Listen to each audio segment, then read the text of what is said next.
자동차의 사전적 정의를 살펴봤습니다. 원동기를 장치해 그 동력으로 바퀴를 굴려서 땅 위를 움직이도록 만든 차. 그런데 요즘 자동차들 어떤가요? 전자제품이라 불러도 무방할 정도로 각종 반도체들의 집합소입니다. 그런데 최근 들어 차량용 반도체 수급 불안 문제가 화두로 떠올랐는데요. 이번 주 산업뉴스인에서는 서울경제 조양준 기자와 함께 이번 이슈에 대해 짚어보겠습니다. 조양준 기자, 안녕하세요. 네, 안녕하십니까. 네. 이 차량용 반도체 아직 생소한 분들이 좀 많을 텐데요. 이 얼마나 중요하길래 생산 차질 또 이렇게 해서 생산 차질까지 빚어지게 된 건가요? 예, 자동차는 이제 제2의 스마트폰이라고 불러도 무방합니다. 엔진과 모터, 조향, 제동, 안전장치 등 각종 기능을 전자식으로 제어하기 때문인데요. 이때 두뇌 역할을 하는 것이 바로 차량용 반도체입니다. 최근에는 차량 간 통신, 자율주행, 또 계기판의 맞춤형 주행 정보 등을 제공하는 인포테인먼트까지 가미되면서 차량용 반도체의 역할은 더욱 확대되는 추세입니다. 한마디로 자동차 성능이 좋아지면 좋아질수록 탑재되는 반도체 비중이 늘어난다, 이렇게 보시면 됩니다. 지난해 기준 차량용 반도체 시장 규모는 380억 달러, 약 43조 원가량이고 오는 2026년이면 이 규모가 76조 원 정도로 커질 전망입니다. 이처럼 반도체가 핵심 부품이 된 만큼 수급 부족은 곧 차 생산 차질로 직결될 수밖에 없는데요.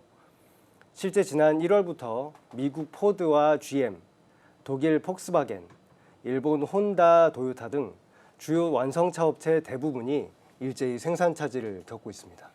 네, 이렇게 이제 중요한 자동차에 들어가는 이 반도체인데 그렇다면 이렇게 차량용 반도체가 이 품귀 현상까지 벌어지게 된 이유가 궁금한데요. 어떤 일이 좀 벌어진 건가요? 다양한 원인이 복합적으로 작용했다, 이렇게 정리할 수가 있겠습니다. 우선 1차적인 원인은 수요 예상이 빗나갔다는 것인데요. 완성차 업계가 지난해 이른바 코로나19 팬데믹으로 올해 자동차 수요를 보수적으로 추산했는데 예상과 달리 지난해 3분기부터 이 자동차 수요가 빠르게 회복했다는 것입니다. 수요 감소를 예상했던 반도체 업계 역시 예상 출하량, 그러니까 생산량을 자연스럽게 줄였고 결과적으로 품귀 현상이 빚어지게 된 겁니다.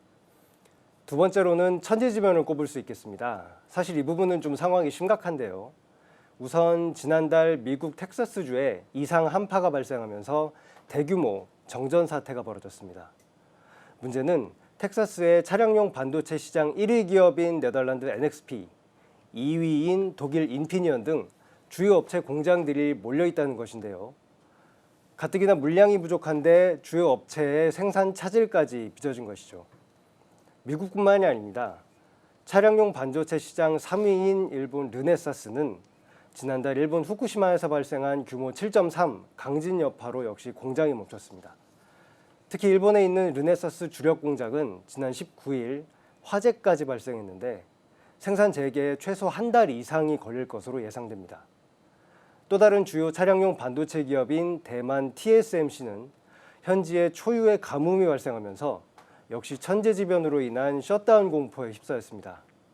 반도체 업계는 일부러 이렇게 맞추려고 해도 힘든 재앙이 펼쳐졌다면서 위기감이 고조되고 있습니다.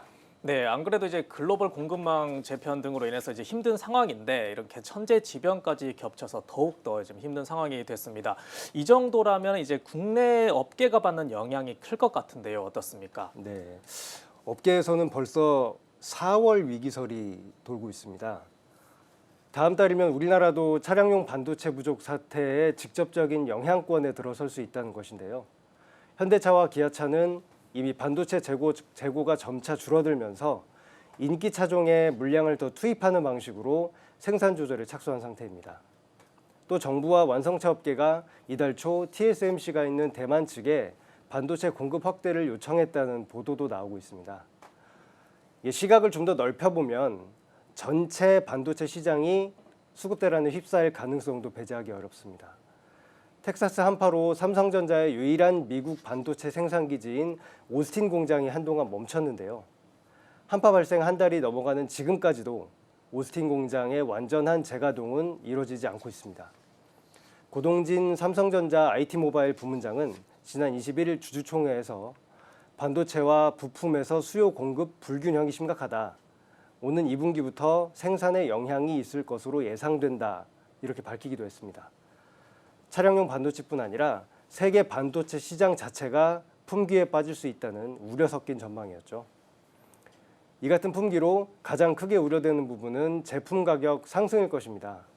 수요는 많은데 공급이 부족하다는 것은 결국 반도체 값이 뛸 수밖에 없는 환경이겠죠. 단가 상승은 TV와 스마트폰, 자동차 등 소비 제품은 물론 각종 설비 비용 상승까지 자극할 수 있습니다. 네, 전 세계에서 이 반도체 전쟁이라고 해도 무방할 정도로 이런 상황에 좀 휩싸였는데요. 일각에서는 이러한 문제가 오히려 우리나라 삼성전자나 SK하이닉스 같은 기업이 이 차량용 반도체 점유율을 늘릴 기회가 될 수 있지 않을까라는 이제 이런 시각도 있거든요. 이런 점은 어떻습니까? 네, 현재 많은 분들이 그렇게 예상을 하고 계십니다만 상황은 그렇게 좀 녹록하지가 않습니다. 네. 우선 한국이 반도체 강국인 것은 확실하지만 차량용 반도체를 대량 공급할 수 있는 국내 기업은 사실상 없다고 봐도 무방합니다. 한국의 차량용 반도체 수입 의존도는 98%에 이릅니다. 사실상 전량을 외국에서 수입해다가 쓰는 것이죠. 삼성전자와 SK하이닉스가 세계에서 잘 나가는 분야는 메모리 반도체입니다. 차량용 반도체는 대표적인 시스템 반도체, 즉 비메모리 분야이고요. 결국 차량용 반도체는 삼성과 SK가 지금까지 집중해온 분야가 아니라는 말입니다. 반도체 업계 일각에서는 차량용 반도체가 물론 유망 산업이기는 하지만 우리나라 반도체 대표 선수들이 뒤늦게 뛰어들 정도로 큰 시장은 아니다. 이렇게 보는 시각도 많은 것이 사실입니다.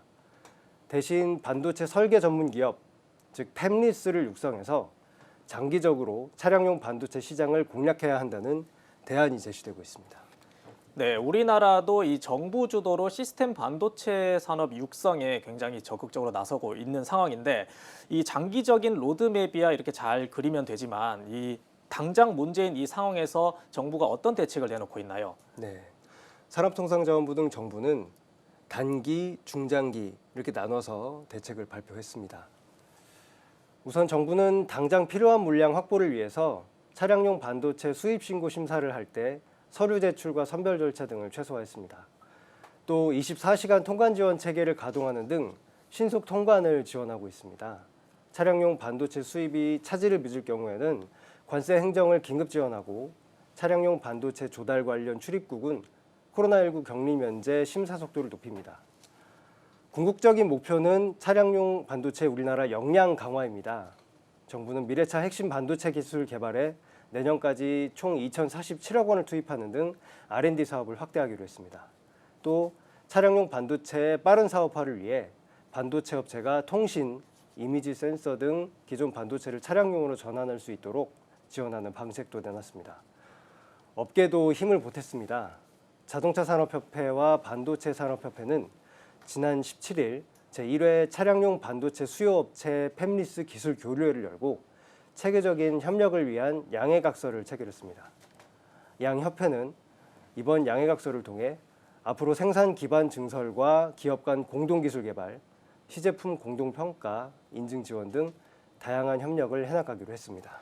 네, 안 그래도 이 중요한 시스템 반도체 육성이 이제 이런 차량용 반도체 사태를 또 계기로 더욱 중요해진 것 같습니다. 네. 이 정부가 차량용 반도체 수입에 대해서 좀 선제적인 조치에 나섰고 또 업계가 함께 힘을 모으기로 한 만큼 이 위기가 기회로 바뀔지 한번 지켜봐야겠습니다. 조양준 기자 수고하셨습니다. 네, 감사합니다.